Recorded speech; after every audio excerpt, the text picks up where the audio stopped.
আসসালামু আলাইকুম ওরহমতুল্লাহি ওবরাকাতুহ বিসমিল্লাহ আলহামদুলিল্লাহ ওয়াসসালাতু ওয়াসসালামু আলা রাসূলিল্লাহ ওয়া বা'দ।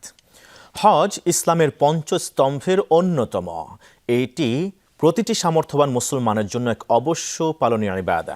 এটি কেবল একটি শারীরিক সফর নয়, বরং আত্মিক পরিশুদ্ধি ও আল্লাহর নৈকট্য লাভের এক অনন্য মাধ্যম। পবিত্র কাবা ঘরের দিকে যাত্রা, আরাফার ময়দানে অবস্থান, শয়তানকে পাথর নিক্ষেপ, প্রতিটি ধাপেই লুকিয়ে আছে গভীর আধ্যাত্মিক তাৎপর্য। কিন্তু এই মহিমান্বিত সফর সফল করতে প্রয়োজন সঠিক প্রস্তুতি ও দিক নির্দেশনা। শারীরিক, মানসিক, আর্থিক এবং জ্ঞানগত প্রস্তুতি ছাড়া এই পবিত্র যাত্রা অসম্পূর্ণ থেকে যেতে পারে। তাই যারা হজের প্রস্তুতি নিচ্ছেন অথবা ভবিষ্যতে হজ পালনের ইচ্ছা পোষণ করেন, তাদের জন্য আমাদের আজকের আলোচনা অত্যন্ত গুরুত্বপূর্ণ। আমরা আজ অভিজ্ঞ আলেম ও বিশেষজ্ঞের কাছ থেকে জেনে নেব হজের প্রতিটি খুঁটিনাটি বিষয়, যা আপনার পবিত্র যাত্রাকে করবে আরও সহজ ও ফলপ্রসূ ইনশাআল্লাহ তাআলা। আজকের বিষয় হজ প্রস্তুতি, পূর্ণাঙ্গ দিক নির্দেশনা। সুপ্রিয় দর্শক শ্রোতা, কাছে দূরে বিশ্বজুড়ে যে যেখান থেকে যুক্ত আছেন, আপনাদের সবাইকে স্বাগত জানাচ্ছি যমুনা টেলিভিশনের নিয়মিত আয়োজন in the name of Allah with বি আরবিক কেবলস অনুষ্ঠানে।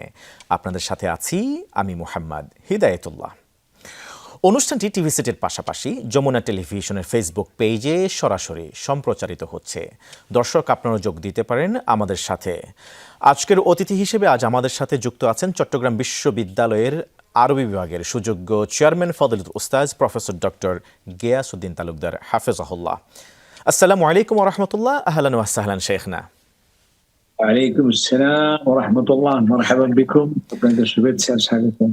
আপনাকে অনেক মোবারকবাদ জানাচ্ছি। আল্লাহ তাআলা শুকরিয়া আদায় করছি, আপনি সিঙ্গাপুরের দীর্ঘ সফর শেষে আবার সুস্থভাবে আমাদের কাছে ফিরে আসছেন এবং আজকে লাইভে আপনার জ্ঞানগর্ভ আলোচনা শুনবো ইনশাআল্লাহ তাআলা। শেখ, আমরা আজকে আলোচনা রেখেছি হজের প্রস্তুতি, পূর্ণ দিক নির্দেশনা। এই বিষয়ে আপনার বক্তব্য শুনবো। শুরুতে হজের গুরুত্ব এবং ফজিলতের উপরে সংক্ষেপ আলোকপাত করে এরপরে হজের জন্য শারীরিক ও মানসিক প্রস্তুতির কোন কোন বিষয়গুলি খেয়াল রাখা জরুরি বলে আপনি মনে করেন, এই বিষয়ে যদি আপনি নাতিদীর্ঘ উপস্থাপনা পেশ করতেন প্লিজ। ধন্যবাদ সম্মানিত উপস্থাপক মহোদয়, আমাদের মুফতি সাহেব চমৎকার একটা বিষয় নিয়ে আসছেন। যেহেতু হজের মৌসুম অনেকটা শুরু হতে চলছে এবং আগামী সপ্তাহে প্রথম ফ্লাইট বাংলাদেশ থেকে শুরু হবে ইনশাআল্লাহ।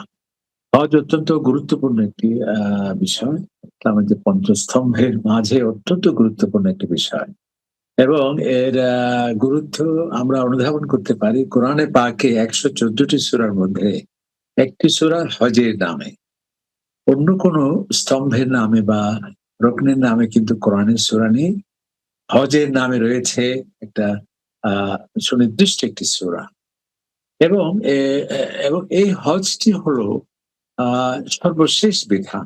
ঈমান তো আছেই, এরপরে হচ্ছে সিয়াম ছিল, তারপর নামাজ ফরজ হলো, এরপর যাকাত এবং সর্বশেষ হচ্ছে হজ। যেকোনো জিনিস যেটি সর্বশেষ সেটি অত্যন্ত গুরুত্বপূর্ণ। এমনকি আরো দেখি আমরা যে নবী করিম ইসলামের উপর যে ২৩ বছর ব্যাপী কোরআন নাযিল হয়েছে, বিভিন্ন প্রশ্নের উত্তরের, সমস্যার সমাধানে, বিভিন্ন সংকট থেকে উত্তরণের উপায় বলতে দিক নির্দেশনা দিতে গিয়ে, এবং সর্বশেষ আয়াত কিন্তু নাযিল হয়েছে হজের মূল দিবস যেটি ইয়মে আরাফার দিবসে। এবং এর আরো একটি গুরুত্ব হচ্ছে নবী করিম ইসলামের শ্রেষ্ঠ ভাষণ, যেটি বিদায় হজের ভাষণ, যেখানে নবী ইসলাম মানবাধিকারের কথা বলেছেন। আজকে যে চরম সংকটে আছে সারা বিশ্ব, একটি রক্তক্ষয়ী সংঘর্ষ, যুদ্ধ সারা বিশ্বে যে আছে, একটি শান্তি কিভাবে হবে, মানুষের অধিকার কিভাবে সুরক্ষিত হবে এবং মানুষের মৌলিক অধিকার, এই সম্বলিত শ্রেষ্ঠ নবী ইসলামের ভাষণ, এটি কিন্তু এই হজের মধ্যেই নবী ইসলাম এই ভাষণটি দিয়েছিলেন। এবং এই হজ এটি অবশ্যই করতে হবে, এটি কোনো মুস্তাহাব নয়, নফল নয়। আল্লাহ তাআলা বলছেন ওয়ালিল্লাহি আলান নাস হিজ্জুল বাইত মান ইসতাতা ইলাইহি সাবিলা। যার সামর্থ্য আছে শারীরিক এবং আর্থিক, অবশ্যই তাকে আল্লাহর ঘরে আসতে হবে। এমনকি হাদিসে আসছে যে যে ব্যক্তির উপর হজ ফরজ হলো অথচ সে হজ আদায় করলো না, তার ঈমানের উপর মৃত্যু হবে কিনা সে নিয়ে কি থেকে যায়, একটি প্রশ্ন থেকে যায়। এবং আল্লাহ তাআলা কোরআন শরীফে আরো বলছেন ওয়াতিমুল হজ্জ ওয়াল উমরা লিল্লাহ, হজ করবে, উমরা আদায় করবে অবশ্যই তুমি লৌকিকতার জন্য নয়, যেটা আপনি বললেন বিনোদনের জন্য নয়, বিশ্ব পরিব্রাজক হিসেবে নতুন আরেকটি দেশের নাম তালিকাভুক্ত হবে সেই জন্য নয়, একমাত্র আল্লাহ তাআলার সন্তুষ্টির উদ্দেশ্যেই এ হজ সম্পাদন করতে হবে। তো আপনি বলছেন যে হজের প্রস্তুতি কি, কি? প্রথম হচ্ছে আমাদের নিয়তের মুর্শিদটা।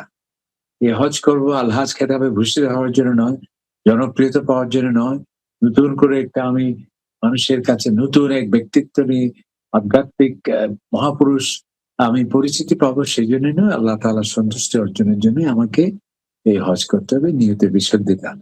এরপর হচ্ছে আমাকে হজের বিধান, যেটা জীবনে একবার ফরজ। আমরা দৈনিক ৫ বার নামাজ পড়ি, এরপরও ভুল হয়।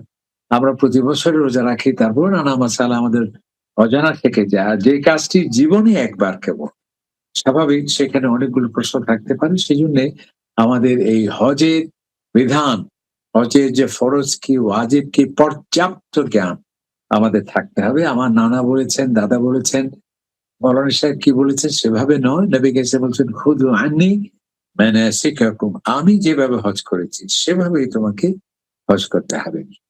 তাহলে হজের উপর প্রশিক্ষণে অংশগ্রহণ করতে হবে এবং বিভিন্ন আ আজকাল অডিও, ভিডিও এমনকি আ ওগুলো আ অনেক কি আছে, আ হজের উপর প্রতিবেদন আছে, সেগুলো ডকুমেন্টারি ফিল্ম আছে। এগুলো আমরা পর্যাপ্ত জ্ঞান অর্জন করতে হবে। এরপর হচ্ছে মা-বাবা যদি থাকে তাদের থেকে অনুমতি নিতে হয়। অনুমতি নেয়াটা সেটি একটি। এরপর হচ্ছে হজের সমস্ত যে খরচ, হজ তো কেবল শারীরিক ইবাদত নয়, সাথে, সাথে সেটি আর্থিক ইবাদত। তো এই যে হজে সেটি আমার অর্থ, এটি কিন্তু হালাল হওয়ার ক্ষেত্রে সর্বোচ্চ সতর্কতা অবলম্বন করতে হবে। কারণ কোন হাজী সাহেব যখন হজের স্লোগান দেন লাব্বাইক আল্লাহুম্মা লাব্বাইক, যদি তার নিয়তের ঘাটতি থাকে এবং তার মাল যদি যে সম্পদ দিয়ে আমি হজে যাচ্ছি সেটি যদি হারাম হয়, উপার্জন যদি হালাল না হয়, তখন আল্লাহ তাআলা লা লাব্বাইক ওয়ালা সাআদাত, তোমার লাব্বাইক আমি প্রত্যাখ্যান করছি। তোমাকে আমার হজে, আমার ঘরে তোমাকে আমি ওয়েলকাম করছি। আর সুতরাং আমার এই সম্পদ তো হালাল জি, যাতে হয় সেদিকে আমার খেয়াল রাখতে হবে। এরপর হচ্ছে আত্মীয়-স্বজন থেকে বিদায় নেয়া, এরপর হচ্ছে আমাদের কারো কাছে ঋণ থাকে, কর্জ থাকে, লোন থাকে, জি। সেটি দেয়ার চেষ্টা করা। এভাবে আমরা ইনশাআল্লাহ তাআলা ধারাবাহিকভাবে আপনার কাছ থেকে শুনবো হজের পূর্ব প্রস্তুতিতে আসলে হাজী সাহেবদের কি করণীয় শীর্ষক বিষয়ে বেশ কিছু তথ্য এখানে এসছে। এরপর আমরা হজের শারীরিক এবং মানসিক প্রস্তুতি সার্বিকভাবে শুনছিলাম কিভাবে নেবেন একজন হাজী সাহেব। এবার এই আলোচনার ধারাবাহিকতায় আপনি কি যুক্ত করবেন আমাদের দেশে প্রতি বছর পুরুষদের পাশাপাশি অসংখ্য অগণিত নারী হাজী মহোদয়রাও গিয়ে থাকেন পবিত্র হজ্জে বায়তুল্লাহ সম্পাদনের জন্য। তাদের জন্য বিশেষ কোনো প্রস্তুতির কোনো দিক নির্দেশনা আছে কিনা ধারাবাহিক আলোচনার এক পর্যায়ে যদি এই বিষয়টা একটু তুলে ধরেন প্লিজ। ধন্যবাদ আপনাকে। তাহলে আমাদের এখলাস থাকা, লৌকিকতা নয়, প্রদর্শী নয়। ২ নম্বর হচ্ছে আমাদের তওবা করা। আমরা আল্লাহর ঘরে যাচ্ছি, আল্লাহর মেহমান হয়ে, সেজন্য ফিটনেস, অর্থাৎ আমরা অতি গুনাহ থেকে তওবা করা। এরপর হচ্ছে আমাদের কাছে যদি ঋণ থাকে যত সম্ভব সেটা আদায়ের চেষ্টা করা। মা-বাবা থাকলে তাদের থেকে অনুমতি চাওয়া। এরপর হচ্ছে আমাদের যেহেতু একটা ফিজিক্যাল ফিটনেস এর বিষয়, আমরা শারীরিক সক্ষমতা এটি যাতে নিশ্চিত থাকে, এর সেবা করা এবং প্রয়োজনীয় ডাক্তারদের পরামর্শ নেয়া এবং কোন ধরনের জটিলতা যদি হয় সেক্ষেত্রে করণীয় কি সেটি প্রেসক্রিপশন সেটি সাথে রাখা এবং ৪০ দিন ৪৫ দিন থাকতে হয়। মেডিসিন, ওষুধপত্র সেগুলো সঙ্গে রাখা এবং প্রেসক্রিপশন সাথে রাখতে হয়। এরপর হচ্ছে আপনি যেহেতু ৪০-৪৫ থাকবেন, প্রয়োজনীয় কাপড়-চোপড় সেটি নেয়া। এরপর হচ্ছে একজন ভালো গাইড, ভালো কাফেলা অবশ্যই প্রত্যেক কাফেলায় চেষ্টা করে ভালো গাইড, আলেম ওলামার সান্নিধ্যে থাকা, যাদের দীর্ঘদিন অভিজ্ঞতা আছে সে ধরনের ব্যক্তির সান্নিধ্যে থাকা। এরপর যেটি আরেকটু বড় জিনিস সেটি হচ্ছে কষ্ট সহিষ্ণুতা, সবর। এটা কিন্তু জীবনে একবার কেবল। এর কারণ কি? এর মধ্যে কিছুটা কেয়ার নেই। কষ্ট আছে এবং কষ্ট কিসে? আপনি পরিবার পরিজনকে ফেলে থাকবেন এবং আপনি ভিআইপি লোক, সেখানে এক রুমের মধ্যে ৪-৫ জন থাকবেন। বা লক্ষ, লক্ষ মানুষের সমাবেশে তওয়াফ করার সময় হাজার, হাজার মানুষ। এইজন্যে আপনাকে সবসময় একটি সবর এবং ধৈর্য ধারণ করতে হবে। একই রুমে 5-6 জন একসাথে থাকা, খাবারের মধ্যে একসাথে বহু অনেক কিছু সেখানে বিভিন্ন কষ্ট এবং সাধারণ নিয়মের বাহিরেও এমন কিছু পরিস্থিতি থাকতে পারে। সেজন্যে আমাদের সর্বোচ্চ সবর সেরে থাকা। এরপর হলো আপনি যেটা ছুটি, যারা আমরা সরকারি চাকরি করি অবশ্যই তাদেরকে গভর্নমেন্ট অর্ডার সেটি থাকার সাথে। এরপর হচ্ছে মেয়েদের ক্ষেত্রে আপনি যেটা বললেন ওনাদের এগুলোর প্রস্তুতি অবশ্যই মেয়েদের ক্ষেত্রেও প্রযোজ্য। তবে ওনাদের আরেকটি বিশাল গুরুত্বপূর্ণ শর্ত সেটা হচ্ছে মাহরাম থাকতে হবে। কোন মহিলা তিনি নিজে কিন্তু হজ করা আল্লাহ রাসূল বলছেন যে অবশ্যই তার সাথে মাহরাম থাকতে হবে। মাহরাম আমরা জানি তার স্বামী বা ভাই বা যাদের সাথে বৈবাহিক সম্পর্ক হারাম মাহরাম তারা থাকা। এরপর হচ্ছে মহিলাদের পর্দার ক্ষেত্রে সর্বোচ্চ সতর্কতা থাকা এবং হজ বিষয়ে বিভিন্ন মহিলাদের যে গুরুত্বপূর্ণ কিছু মাসালা আছে সেগুলো জানার চেষ্টা করা এবং আমাদের মাঝে অনেক সময় ভ্রান্তি কাজ করে। বিভিন্ন গ্রুপ দেখা যায় মহিলাদেরকে সেখানে নিয়ে যায় এবং তারা হেরাম সেরেমনিতে যেতে বাধা দেয়। রুমের মধ্যে আটকে রাখে কেবলমাত্র হজের দিন যায়। কে বলেছে? নবী ইসলাম যখন তিনি তওয়াফ করছিলেন তখন কি সাথে মহিলা ছিলেন না? মিনা মুজদালিফা আরোহণ মহিলারা কি ছিলেন না? সুতরাং তারা পর্দা মেইনটেইন করবে, হিজাব মেইনটেইন করবে। তবে হজে গিয়ে আ সারাক্ষণ রুমের মধ্যে আবদ্ধ থাকবে। কেবলমাত্র মিনা মুজদালিফা আরাফাতেই যাবে এগুলো যাতে না হয়। এরপর হচ্ছে মহিলাদের আ যেহেতু শরীর পবিত্র থাকা তওয়াফের ক্ষেত্রে আ একটি ওই যে নামাজ পড়তে যেগুলো মানে না পড়ার যে কারণ হয় অর্থাৎ আমাদের মাসিক সহ অন্যান্য যা কারণ হয় সেগুলোর ক্ষেত্রেও কিন্তু ডাক্তারদের একটা আ কি আছে বিশেষ বর্তমানে আধুনিক আ একটি পদ্ধতি আছে যে ঔষধপত্র গ্রহণ করলে এগুলো ১ মাস ২ মাস পর্যন্ত সেটিকে কি করা যায়? এভয়েড করা যায়। এক্ষেত্রে ওলামায়ে কেরাম সেটাও তারা জায়েজ বলেছেন। আ সেজন্য সেটি গ্রহণ করা যেতে পারে এবং মেয়েদের আরেকটি প্রস্তুতি হলো যে কোন কারণে হজ আদায় করতে গিয়ে তার যদি আ এই যে পিরিয়ড যেটা সেটা যদি হয় তাহলে হজের সমস্ত কাজ তিনি করতে পারবেন। শুধুমাত্র তাওয়াফ করতে পারবেন না। তাওয়াফ এবং সাইডে ছাড়া বাকি মিনায় অবস্থান করা, মুজদালিফায় অবস্থান করা এগুলো সেটি পারবে। এছাড়া আ আ পর্দার ক্ষেত্রে মেয়েরা আ আ সতর্ক থাকবেন এবং ওই যে আপনি বললেন এটা কোনো বিনোদন সফর না, এটা একটা আধ্যাত্মিক সফর এবং গুরুত্বপূর্ণ একটি বিধান আমরা এখানে যাচ্ছি। সুতরাং শপিং মলে যাতে আমরা সময় এদিক-বিদিক ঘুরিয়ে ফিরিয়ে অনেকে সময় নষ্ট করে এবং অনেকেই দেখা যায় যে হিজাব সেখানেও মেইনটেইন না করার একটা প্রবণতা সেটি দেখা যায়।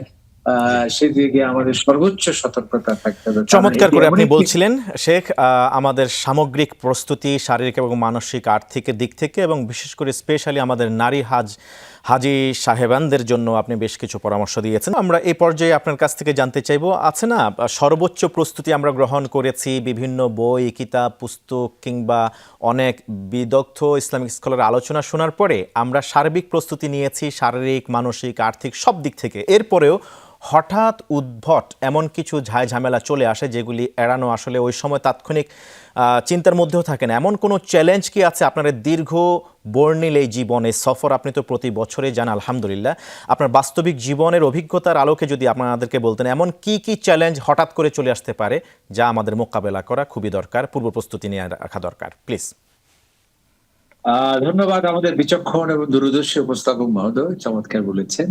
তবে আমাদের হজ ফোবিয়া অর্থাৎ হজ ভীতি যাতে আমাদের না হয় এটা কিন্তু আমাদের মধ্যে একটা কাজ করে। এইজন্য অনেক মানুষ অনেক সামর্থ্য আছে, টাকা পয়সা আছে শারীরিক কিন্তু হজের ভয়ে সে যায় না। এই ধরনের কোনো ভয়ের কোনো কারণ সেখানে নেই। কারণ কি প্রতিটি ইবাদত কিন্তু খুব সহজ সরল। আল্লাহ তাআলা বলছেন, "ওয়াত্তাকুল্লাহ মাসতাতাতুম" তোমার সাধ্য অনুযায়ী আমার ইবাদত করো। কোন কঠিন বোঝা আল্লাহ তাআলা চাপিয়ে দেন না বান্দার উপর। তো আমরা যেগুলো একটু কঠিন হয় যেমন হজরে আসওয়াদ, কালো পাথর, হজরে আসওয়াদ ব্লাক স্টোন যেটাকে বলে সেটাকে চুমু দেওয়ার জন্য মানুষ প্রচন্ড ভিড় করে। অথচ নবী করিম সাল্লাল্লাহু আলাইহি ওয়াসাল্লাম আমাদেরকে বলেছেন যে, "না, তোমরা ভিড় করবে না। যদি সম্ভব হয় চুমু দেবে, না হয় বাইরে থেকে দূর থেকে ইশারা করলেই যথেষ্ট।" তো যে জিনিস ইশারা করলেই হয়ে যায়, কেন আমি সেখানে মারমুখী হয় অনেক সময় খুবই উত্তেজিত হয়ে যায়, প্রচন্ড ভিড় এমনকি মহিলাদের অনেকে খুবই ঝুঁকিপূর্ণ এটি কোনো প্রয়োজন নেই। এরপর হচ্ছে পাথর মারা একটি কঠিন কাজ। আমাদের শরীয়ত সেটি সহজ করে দিয়েছে। যে মহিলা কিংবা বয়স্ক মানুষ কিংবা কঠিন রোগে আছে, হাঁটতে পারবে না, সে আরেকজনকে প্রতিনিধি নিয়োগ করতে পারে। তাহলে এখানে কোনো ঝুঁকি নেই বা কোনো প্রচন্ড টেনশনের কোনো কাজ নেই। এরপর হচ্ছে মুজদালিফা থেকে মিনায় আসা, এটি কিন্তু একটা খুবই কঠিন একটা কাজ। নবী ইসলাম সেটি সহজ করে দিয়েছেন। যারা শিশু, যারা মহিলা এবং যারা হজ কর্মী, বিভিন্ন দায়িত্বশীল, তারা অর্ধেক রাত্রির পর মুজদালিফা থেকে মিনায় আসার সেই হুকুম নবী ইসলাম দিয়েছেন। সুতরাং এটা সহজ হয়ে গেছে। আরেকটি হচ্ছে আমাদের হানাফি মাযহাবে হজের কাজগুলো ধারাবাহিকভাবে করা। বিশেষ করে যেদিন কোরবানি দিবস, ১ম এ এসে পাথর মারা, এরপর হচ্ছে কোরবানি করা, এরপর হচ্ছে মাথার চুল কাটা, এরপর হচ্ছে তাওয়াফ করা, এরপর হচ্ছে সাই করা। তো এই যে লক্ষ, লক্ষ মানুষ একটা ধারাবাহিক নিয়মে একের পর এক কাজগুলো করা খুবই কঠিন হয়ে যায়। কিন্তু আমাদের নবী ইসলাম সহজ করে দিয়েছে। একজন সাহাবী বলল, "ইয়া রাসূলুল্লাহ, আমি কোরবানি আগে করে ফেলেছি, আমি তওয়াফের আগে সাই করেছি।" উনি বলেছে, "আমি পাথর মারার আগে কোরবানি করে ফেলেছি।" নবী বলেছেন, "লা হারাজ, ইফআল লা হারাজ।" কোনো অসুবিধা নেই।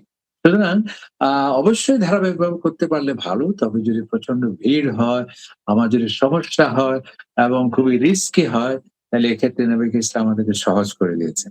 এরপর হলো তাওয়াফে সাধারণত যেটা আ মাতাফ অর্থাৎ গ্রাউন্ড যেখানে আ তাওয়াফের মূল জায়গা যেটি, এখানে যদি প্রচন্ড ভিড় হয় কিন্তু হজের সময়।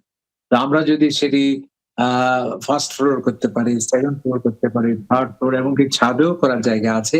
সুতরাং এখানেও কোনো ভিড়ের কোনো বিষয় নেই। এমনকি একটা চমৎকার করা হয়েছে আয়োজন, যেটি গত বছর থেকে শুরু হয়েছে। যদি কেউ কোনো বয়স্ক লোক বা খুবই রোগাক্রান্ত ব্যক্তি বা হজে গিয়ে হঠাৎ অসুস্থ হয়ে গেছেন, তাদের জন্য উপরে গাড়ির ব্যবস্থা আছে। আপনি সেখানে মাত্র ৳১০০-৳২০০ দিয়ে চমৎকার ব্যাটারি চালিত গাড়ি আছে। তাওয়াফ এবং সাই সবটাই করা যায়। সুতরাং এখানে কোনো কঠিন, জটিল, যেটি করতে গেলে আমি শহীদ হয়ে যাওয়ার ঝুঁকি, এই ধরনের কোনো কিছুই নেই। একেবারেই সহজ।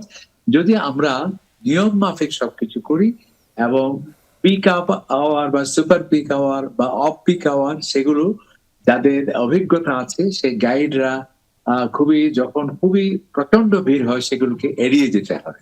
জি। এবং নবী ইসলামের যে বিশেষ শরিয়তে যে ছাড় দেয়া হয়েছে, রুখসত দেয়া হয়েছে, সেগুলো আমরা মানতে মেনে হবে। চলতে পারি। কারণ অনেক আল্লাহ রাসূল ধন্যবাদ জানাচ্ছি বলেছেন, আপনাকে হজের প্রস্তুতিমূলক পরিপূর্ণ দিক নির্দেশনা দেওয়ার জন্য। জাযাকুমুল্লাহ খায়রান। প্রিয় দর্শক শ্রোতা, আজকের এই আলোচনা আপনাদের হজ যাত্রার প্রস্তুতিতে এক নতুন মাত্রা যোগ করবে এবং আপনাদের মনে জেগে ওঠা অনেক প্রশ্নের উত্তর দিতে সক্ষম হয়েছে আশা করছি। হজ কেবল একটি ইবাদত নয়, এটি জীবনের এক অবিস্মরণীয় অভিজ্ঞতা যা একজন মুসলমানের জীবনকে আমূল পরিবর্তন করে দেয়। এই পবিত্র সফরের প্রতিটি পদক্ষেপ হোক আল্লাহর সন্তুষ্টির জন্য, প্রতিটি দোয়া হোক কবুল এবং প্রতিটি ত্যাগ হোক মহিমান্বিত। আল্লাহ তাআলা আমাদের সবাইকে সঠিক প্রস্তুতি নিয়ে হজ পালনের তৌফিক দান করুন এবং আমাদের হজকে হজ্জে মাবরুর হিসেবে কবুল আর মঞ্জুর করুন। প্রিয় দর্শক শ্রোতা, in the name of Allah with BRB কেবলসের আগামী পর্ব দেখার উদাত্ত আহ্বান জানিয়ে আজকের মতো এখানে শেষ করছি। আসসালামু আলাইকুম ওয়া রাহমাতুল্লাহি ওয়া বারাকাতুহু।